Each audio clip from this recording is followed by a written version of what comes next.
ZDTech. 3 minutes pour tout comprendre.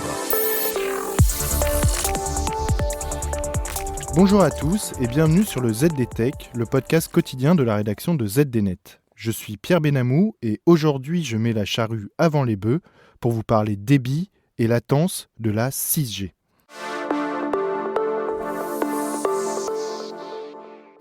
Alors je sais, vous me direz qu'il est un peu tôt pour évoquer la 6G.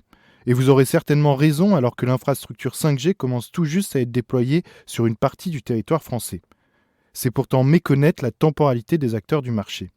Rappelons en effet que des groupes comme Ericsson, Huawei ou Orange travaillent comme il est d'usage par tranche décennale pour concevoir les futures générations de technologies mobiles. À l'image d'ailleurs de Nokia, chargé par l'Union européenne de donner naissance au premier standard européen de la 6G. Dans un récent livre blanc, l'équipementier scandinave a brossé une première ébauche des caractéristiques de cette 6G. Alors accrochez-vous bien, en ce qui concerne d'abord la latence, les délais de réponse prévus pour la 6G devraient tomber sous la barre des 0,1 millisecondes. Niveau débit, Nokia évoque un débit théorique allant au-delà de la barre des 100 gigabits par seconde. Autant de performances qui passeront par une automatisation complète de la gestion du trafic 6G via l'intelligence artificielle et le machine learning. Tout devrait aussi changer niveau fréquence. La 6G utilisera en effet des bandes moyennes de 7 à 20 GHz et des bandes basses de 460 à 694 MHz pour assurer la couverture outdoor et indoor.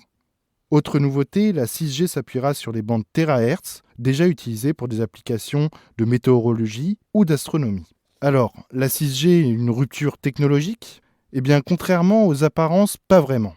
Nokia admet en effet, je cite, que la 6G s'appuiera sur la 5G en ce qui concerne de nombreux aspects technologiques et cas d'utilisation. Car oui, ce sont les mêmes cas d'usage dont on entend parler depuis des lustres.